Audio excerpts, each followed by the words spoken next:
इयत्ता 8वीच्या प्रिय विद्यार्थी मित्रांनो, आज आपण 18वा धडा लेसन नंबर 18 इकोसिस्टीम बघणार आहोत. इकोसिस्टीम म्हणजेच परिसंस्था. Can you recall which factors do you found in your surrounding. तुम्हाला तुमच्या सभोवताली कोणकोणते घटक आढळतात निरीक्षण करायचं आहे. Are this factors directly or indirectly related to you. या सर्व जे काही घटकं तुम्हाला तुमच्या आजूबाजूला दिसत आहेत तुमच्याशी त्यांचा काही संबंध आहे का? प्रत्यक्ष अप्रत्यक्ष काही संबंध येतो का? विचार करून बघा.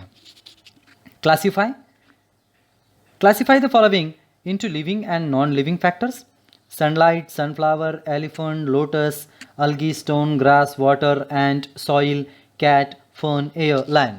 हे जे मी नावं घेतले आत्ता एवढे सगळे, या सगळ्यांचं तुम्हाला क्लासिफिकेशन करायचं आहे, वर्गीकरण करायचं आहे सजीव आणि निर्जीव या दोन गटांमध्ये. आता तुम्ही एकदा ते करा म्हणजे आपल्या लक्षात येईल. परिसंस्था इकोसिस्टीम म्हणजे काय? चला बघूया आता आपण. Ecosystem, the world around us is made up of living and non living factors. Living are called biotic factors while non living are called abiotic factors. आपलं जे जग आहे हे जग दोन प्रकारच्या घटकांनी बनलं आहे ज्यात आपण राहतो. एक असतात सजीव, एक असतात निर्जीव. आता सजीव घटकांना बायोटिक घटक म्हणतात, जैविक घटक, आणि जे अबायोटिक आहेत ते निर्जीव.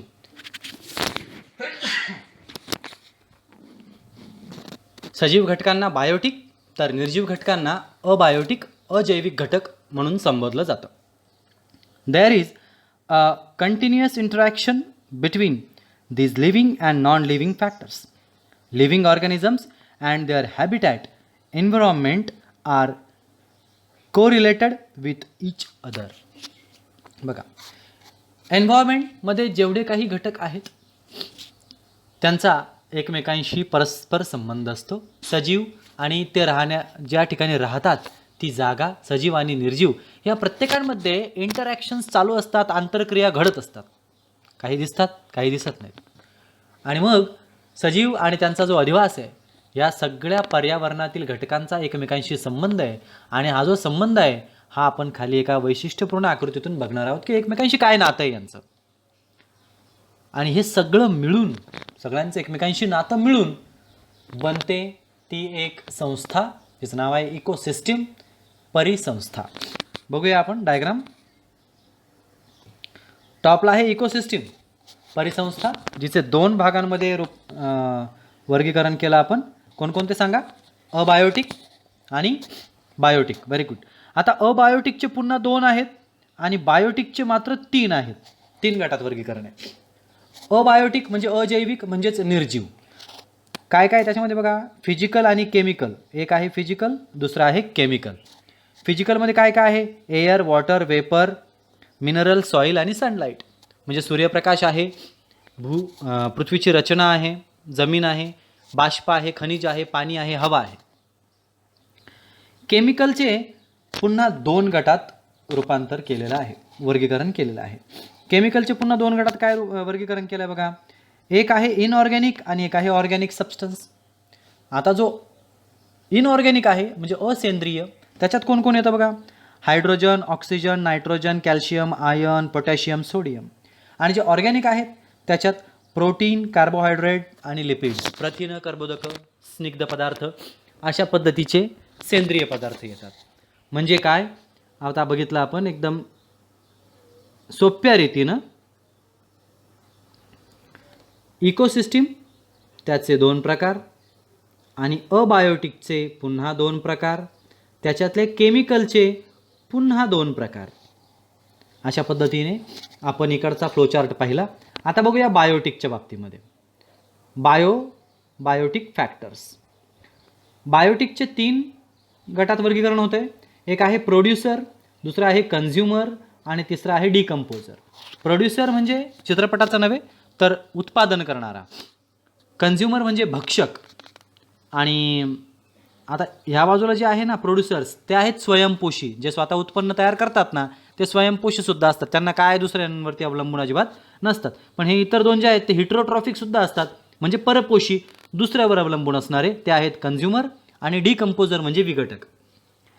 आता प्रोड्युसरचा जो आहे तो कोण आहे? हिरव्या वनस्पती, सगळ्या प्लांट्स. कन्झ्युमरमध्ये कोण आहे? सगळे ॲनिमल्स. त्यांचे 3 गटात वर्गीकरण केलं जातं, 1, 2, 3. आणि डिकम्पोजरमध्ये एकच आहेत, ते आहेत मायक्रोब्स.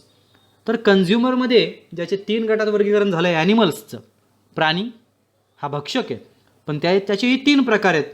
ते कोणते ते पाहूया. ॲनिमल्सचे 3 प्रकार.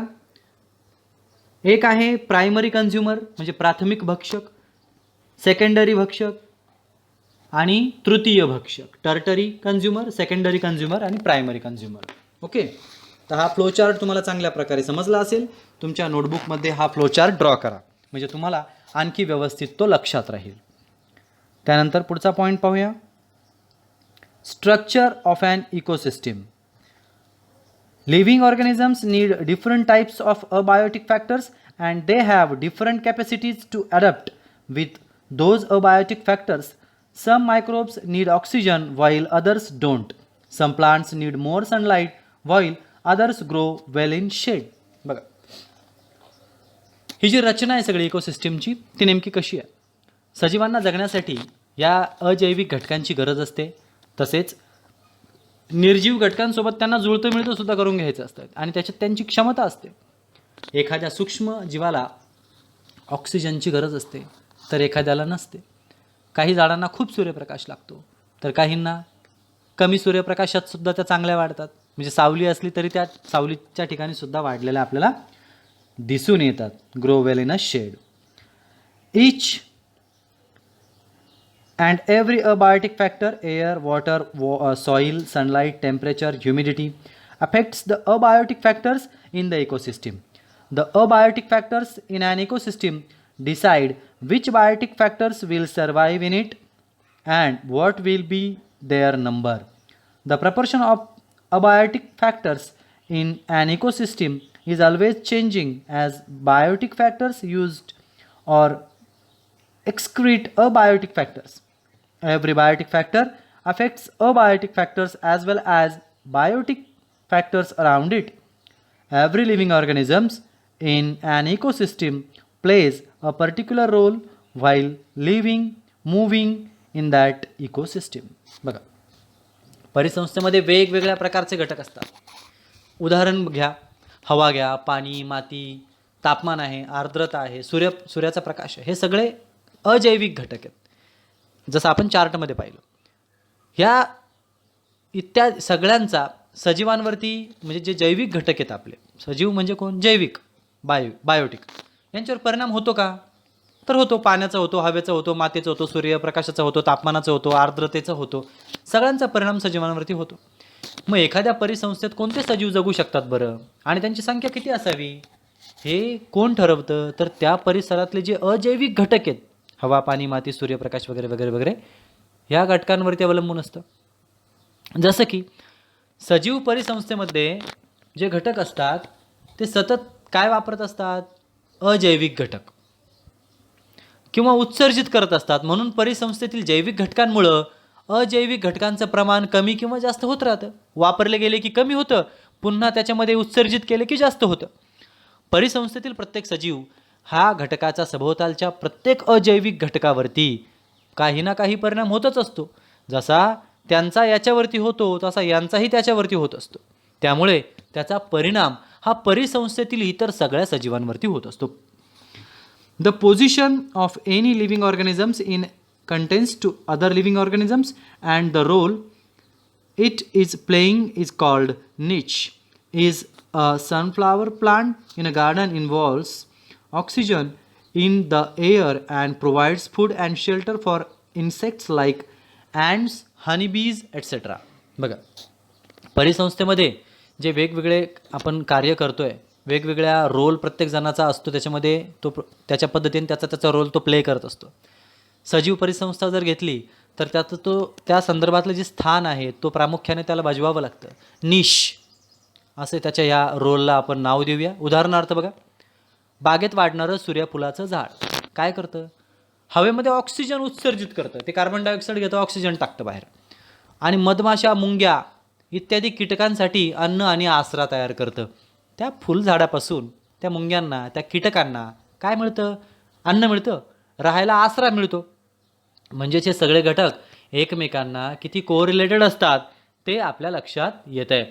ते आणखी जास्त लक्षात येण्यासाठी ही खालची आकृती बघा. Abiotic factors, nutrient, solar energy, CO2, nitrogen, water, minerals etcetera, heat, excrete, photosynthesis घडतं आहे, फूड प्रोडक्शन होतं आहे. बायोटिक फॅक्टर्स म्हणजे प्लांट्स काय करतायत? प्रोड्यूस करतायत. ते प्रोड्युसर्स आहेत, ते तयार करतायत अन्न, आसरा, निवारा. पुन्हा एकदा हीट जेव्हा बाहेर जाते, ॲनिमल कन्झ्युम्स फूड फ्रॉम प्लांट्स, वनस्पतींपासून अन्न प्राणी काय करतात? आपलं अन्न मिळवतात. त्यानंतर हेच प्राणी जेव्हा कुणाचं तरी भक्ष्य होतात, कारण ते प्राथमिक, द्वितीय आणि तृतीय अशा प्रकारचे भक्षक आहेत. कोणी एकाला खातं, तो दुसऱ्याला खातो, दुसरा तिसऱ्याला खातो, आणि शेवटी जेव्हा त्यांचा मृत्यू होतो त्यानंतर त्यांचं वेगवेगळ्या सूक्ष्मजीवांमार्फत विघटन केलं जातं, डिकम्पोजिशन केलं जातं. आणि मग पुन्हा एकदा हीटद्वारे ह्याच सूक्ष्मजीवांमधल्या सगळ्या एनर्जी, ह्या वातावरणामधल्या सगळ्या एनर्जी, पोषक द्रव्य ही वेगवेगळ्या स्वरूपांमध्ये, खनिज, जल हे वेगवेगळ्या स्वरूपांमध्ये वातावरणातच पुन्हा एकदा मिक्स्ड होतं आणि पुन्हा एकदा हे सर्कल चालू होऊन जातं. अशा पद्धतीने या आंतरक्रिया एकमेकांमध्ये घडत राहतात. आणि मग या आंतरक्रियांमुळेच आपली परिसंस्था जी आहे ती व्यवस्थित काम करते. आणि या परिसंस्थेमध्ये वेगवेगळ्या प्रकारचे सजीवसुद्धा चांगल्या प्रकारे काम करू शकतात. यानंतर आपण आता पुढचा पॉईंट पाहणार आहोत. तो most of ecosystems are complexed and there is tremendous quantitative and qualitative variety of species in them. जास्तीत जास्त ज्या परिसंस्था आहेत ना, या परिसंस्था अत्यंत गुंतागुंतीच्या म्हणजे कॉम्प्लेक्स्ड आहेत. आणि वेगवेगळ्या प्रकारचे जीवजंतू, संख्यात्मक, गुणात्मक अशा प्रचंड वैविध्य त्याच्यात. म्हणजे लाखो कोटी सूक्ष्मजीव, लाखो कोटी किडे, हजारो वेगवेगळ्या प्रकारचे प्राणी किंवा झुडपं, वनस्पती, शैवाल, हे सगळ्यांचं कॉम्प्लेक्सिटी आहे, गुंतागुंत आहे. संख्या आणि त्यांचे गुण सगळ्यांचे वेगवेगळे आहेत. भारत हा देश तसं पाहिलं तर उष्णकटिबंधामधला आहे. In ecosystem of tropical country like India, few species of living organisms are found everywhere in a large number. Remaining species of plants and animals are found in a small number. Some species are very few in number. Variety of ecosystems is found on earth. Each place has a different ecosystem. For example, forest, pond, ocean, river, etc. Types of ecosystems are formed according to size, place, climate, types of plants and animals. आता सर्वात महत्त्वाचं म्हणजे भारत उष्णकटिबंधामध्ये मोडतो. केवळ ठराविक मोजक्या काही परिसंस्थांमध्येच वेगवेगळ्या जातीचे सजीव सर्वत्र मोठ्या संख्येने आढळतात. नाहीतर त्या वातावरणानुसार सजीव बदललेले आपल्याला दिसतात. उरलेल्या बहुतेक वनस्पती आणि प्राणी त्या जातींची संख्या बरीच कमी आहे. काही जातींमध्ये तर संख्या एकदमच कमी, नगण्य आढळून येते. पृथ्वीवर वेगवेगळ्या प्रकारच्या परिसंस्था आहेत आणि प्रत्येक ठिकाणची परिसंस्था वेगळी असते. जंगल ही परिसंस्था वेगळी आहे, तळे वेगळं आहे, सागर वेगळं आहे, नदी वेगळी आहे, त्यांचा आकार वेगळा आहे, त्यांचं स्थान वेगळं आहे. हवा कशी पाहिजे तिथं समुद्राची वेगळी, जंगलाची वेगळी, नदीची वेगळी, तळ्याची वेगळी, तिथल्या वनस्पती वेगळ्या, सागरातल्या वनस्पती वेगळ्या, जंगलातल्या वनस्पती वेगळ्या, प्राणी सागरातले वेगळे, जंगलातले वेगळे, असा फरक या परिसंस्थेमध्ये त्यांच्या प्राण्यांच्या प्रकारानुसार हे वेगवेगळे वैशिष्ट्य प्रत्येक परिसंस्थेला एक वेगळी परिसंस्था बनवतात. Many types of ecosystems are found in biosphere. म्हणूनच हे जे वेगवेगळ्या प्रकारच्या परिसंस्था आपल्याला या वातावरणात, जीवावरणात आढळतात, their specific functions continue according to the environment. Through these ecosystems look independent and different. They are linked to each other directly or indirectly. Therefore, we cannot separate these small ecosystems from each other, but can classify them according to their function. बघा, ह्या ज्या संस्था आहेत ह्या स्वतंत्र, वेगळ्या अशा जरी असल्या तरी प्रत्येक संस्थेचा एकमेकांशी काहीतरी कनेक्शन आहेच. सागराचं जंगलाशी आहे, जंगलाचं सागराशी आहे, नद्याशी आहे, तळ्याशी आहे.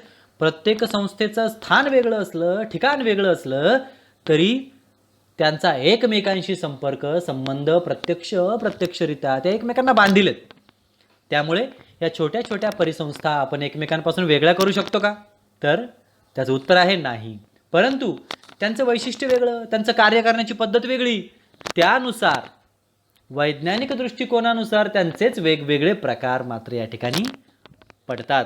आता पुढील डिटेल्ड जे पॉईंट्स आहेत ते आपण पुढच्या नेक्स्ट टॉपिकमध्ये पाहणार आहोत. तोपर्यंत गुड बाय. व्हिडिओ जर समजला असेल तर लाईक, शेअर आणि कमेंट जरूर करा.